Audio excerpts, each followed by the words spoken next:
John is next. Yeah. I guess I'd like to say that, I mean, you have elected in your summary to interject inflammatory language to the point that implies that anyone who doesn't see it your way is somehow derelict, somehow unethical. That is your opinion that this is an unethical procedure that we're under. And I just would like to say that I don't share that. Again, I'd like to ask the folks out there, I've spoken to a number of my neighbors, and I said, neighbor, how would you proceed on this? And they said, I would not refinance it.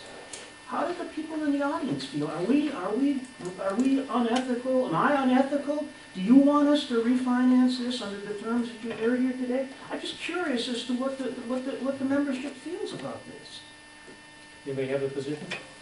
I'm sorry. I don't think it fixes the problem. I beg your pardon? I don't think it fixes the problem, just like you're saying. Problem, yeah. And I don't think not taking action right now is unethical. I just reject that idea so radically.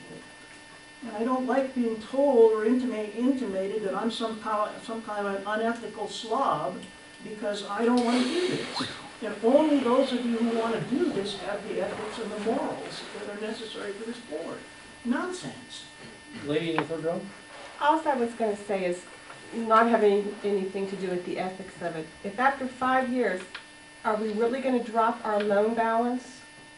$200 and some odd thousand. I don't have the numbers. But somebody said if we wanted to refinance it in 5 years, our loan balance was going to be $375,000 instead of the current, the $600,000 because it's a balloon note. So, I mean, are we paying off that much of a mortgage? Then I guess to me, why would I not want to save, whether it's $200 or $300, I'm sorry, I don't have the numbers to pay down a mortgage. It'd be just like paying down my mortgage. I'm not speaking to anything about whether we need to do it or have to do it. I guess that's the only dollar and cents I'm looking at. Because it's going to cost you more immediately to do that. It's going to cost you $18,000. But only $18,000. $18,000 up front and $1,400 a month for the next 5 years. That's the argument. That's the crux of it. And there's nothing that says that if we find a windfall and somehow the Friends of the Summit turned out to have $600,000, that we can't contribute additional principal as we go along with the loan as it is to pay it down.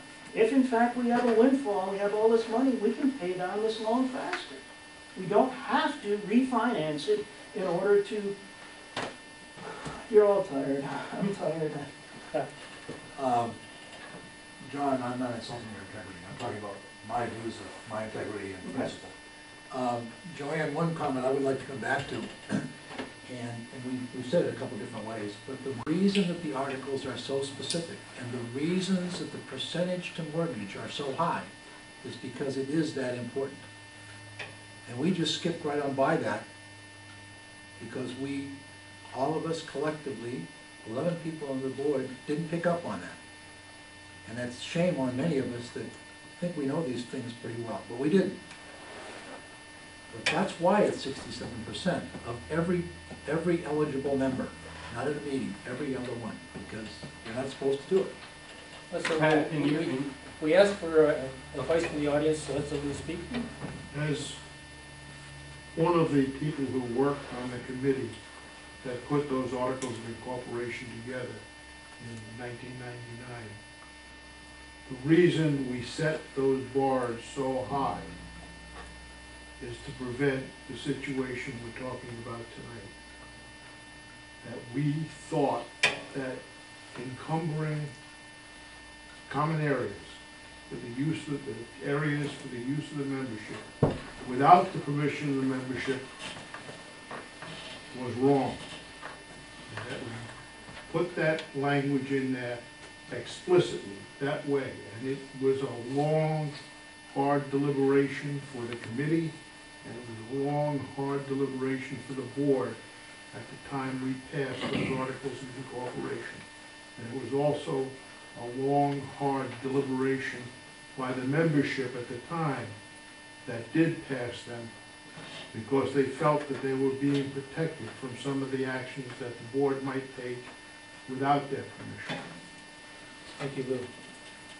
Dave, you had something to say, Lou? Well, yeah, the articles are a little bit inconsistent on this point about 67%, when in fact, you can change anything in the articles with 67% of the total eligible folks who are present or represented at a properly called meeting. So you can change anything in the articles if about 700 people show up and about 500 of them approve it.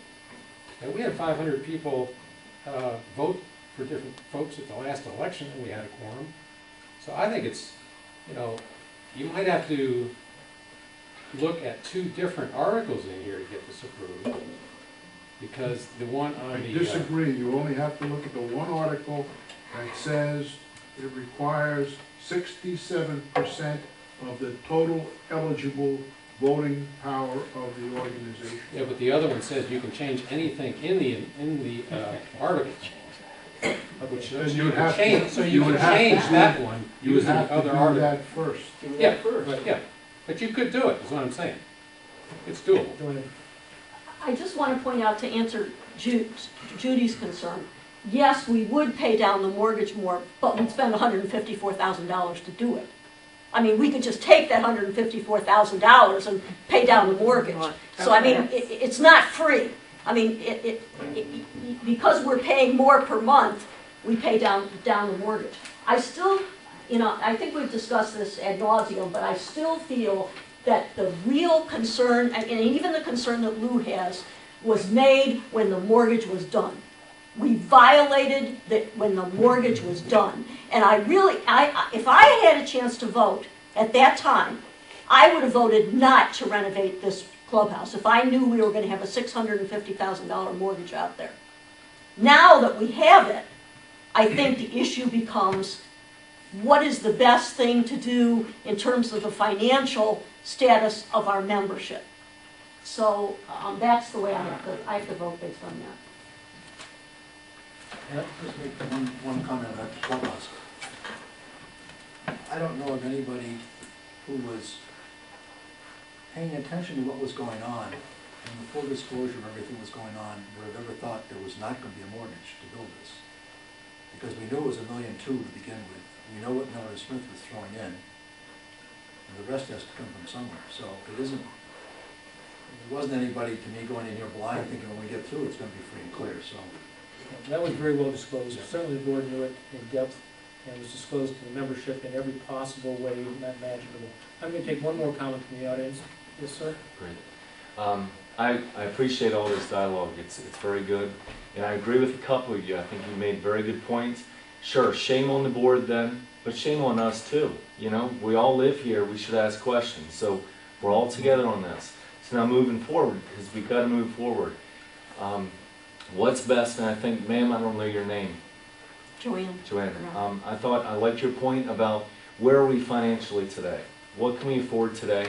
We got major renovations coming up on the dam. We got to look at that. Normally, I do my finances where I want to pay it off as fast as I can, not pay all this finance or all this interest. But right now, because of the state of the business here, I agree with you, Joanne, but we probably shouldn't pay that extra right now. Okay, thank you. More comments? John, do you have a motion to make that, something to the effect that we simply leave this thing alone? Yeah, my motion would be that we simply leave the clubhouse mortgage as is and do not refinance it as proposed